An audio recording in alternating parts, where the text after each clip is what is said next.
જય ગિરનારી મિત્રો શરદી અને કફ આ બંને વસ્તુ એવી રીતે જામી ગયા હોય ને તમારા શરીરમાં કે જે નીકળવાનું નામ ન લેતા હોય ત્યારે આ પ્રયોગ છે ને તમને બેસ્ટ કામ લાગશે. એ ઉપરાંત કોઈને શરીર જકડાઈ ગયું હોય, એ ઉપરાંત સાંધાના દુખાવો હોય, આ તમામ બીમારીઓ ઉપર મારો એક અનુભવ સિદ્ધ બેસ્ટ પ્રયોગ હું તમને આજે આપવાનો છું. મેં અનુભવમાં લીધેલો છે, આના ઉપર મેં રિઝલ્ટ પણ મેળવ્યું છે. એટલે ખાસ તમે ઘરે આ પ્રયોગ કરજો અને સાવ સહેલો પ્રયોગ છે. બરાબર, તમારી નજર સામે જે વનસ્પતિ દેખાય છે ને મિત્રો, એ વનસ્પતિને ગુજરાતીમાં નગોડ અથવા તો ગુજરાતીમાં આપણે એને નગોડ કહીએ છીએ અને જ્યારે સંસ્કૃતમાં એને નિર્ગુંડીના નામથી ઓળખવામાં આવે છે. આના સામાન્ય નામ હતા. મિત્રો આ વનસ્પતિ છે ને ખૂબ જાણીતી છે અને આ વનસ્પતિની બહુ કંઈ ઓળખાણ આપવાની જરૂર નથી, કેમ કે હમણાં થોડાક દિવસ પહેલાં 4-5 દિવસ પહેલાં જ આના ઉપર મિત્રો આપણે એક સ્પેશિયલ વિડીયો બનાવ્યો છે. અને કદાચ કોઈ ઓળખતું ન હોય અને એમ થયું કે મારે હજુ આની વધારે ઓળખાણની જરૂર છે, તો આ વિડીયો પૂરો થશે ને આપણો આ વિડીયો, એ પછી એ વિડીયો આવી જશે.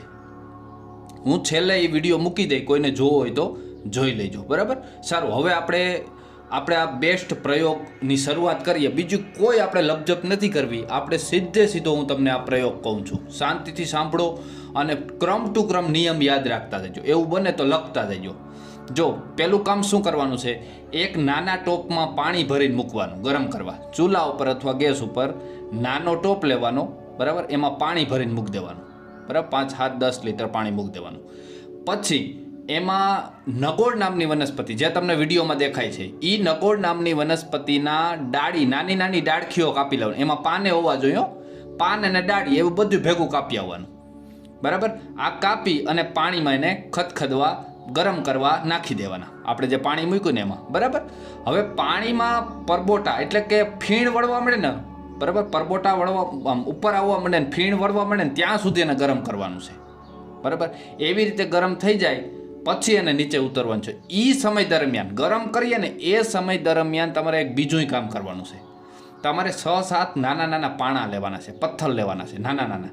જો વિડીયોમાં હું તમને બતાવું છું કેવા ગડગડિયા નાના પથ્થર હોય ને, બરાબર, જે આપણે બેનો અથાણામાં પણ મૂકતી હોય એવા ગડગડિયા પથ્થર, એવા નાના નાના 6-7 પથ્થર લઈ લેવાના. રેડી? જ્યારે ચૂલામાં આપણે પાણી ગરમ કરતા ને ત્યારે આ જે ગડગડિયા પથ્થરને ગરમ કરવા મૂકી દેવાના, લાલ ચોર કરવાના છે એને ગરમ. રેડી? આ એ સાથે સાથે બે ભેગું કામ કરવાનું છે. રેડી? હવે શું કરવાનું છે, એક ખાટલો લેવાનો. ખાટલામાં ઉપર કંઈ ગોદડું પાથરવાનું નથી, આ યાદ રાખજો. એમને એમ ખાટલો લઈ લેવાનો. પછી જે વ્યક્તિ હોય ને, બરાબર, કોઈ પુરુષ છે, કોઈ વ્યક્તિ, એને શરદી છે, એને કરતર છે, એને જે તકલીફ હોય એને ઉઘાડા ડીલે એ ખાટલા ઉપર બેસાડી દેવાનો.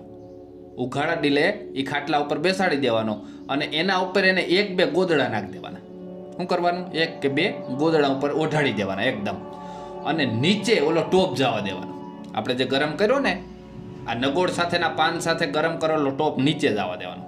બરાબર, એને નીચે, ખાટલા નીચે, એ ભાઈ બેઠા ને એની નીચે. પછી એમાંથી ધીરે ધીરે વરાળ આવશે. હવે શું કરવાનું છે જોજો. હવે જે આપણે પાણા ગરમ કર્યા ને, એ 1-1 મિનિટે એ પાણા એ ગરમ પાણીમાં નાખતા જવાના. ફૂલ ગરમ હોવા જોઈએ પાણો.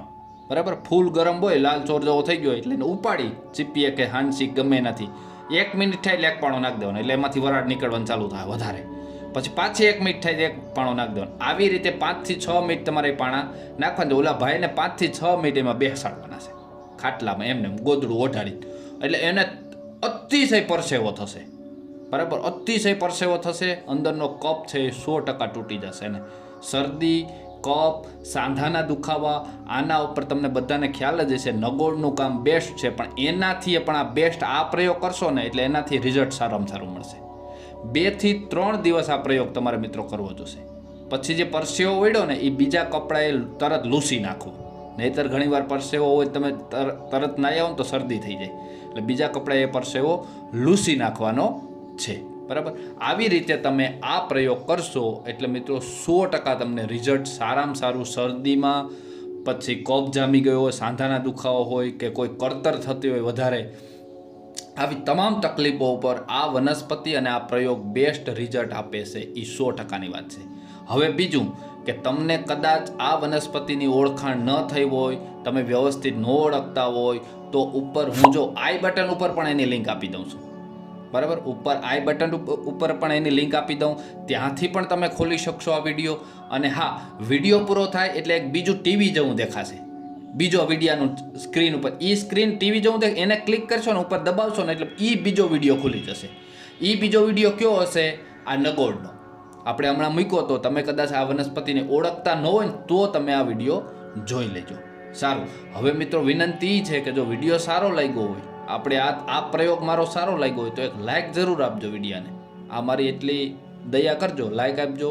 અને ચેનલમાં નવો હોય તો સબસ્ક્રાઈબ કરી લેજો. બરાબર, આવા જ અવનવા વિડીયો તમને મળતા રહેશે. જય ગિરનારી મિત્રો.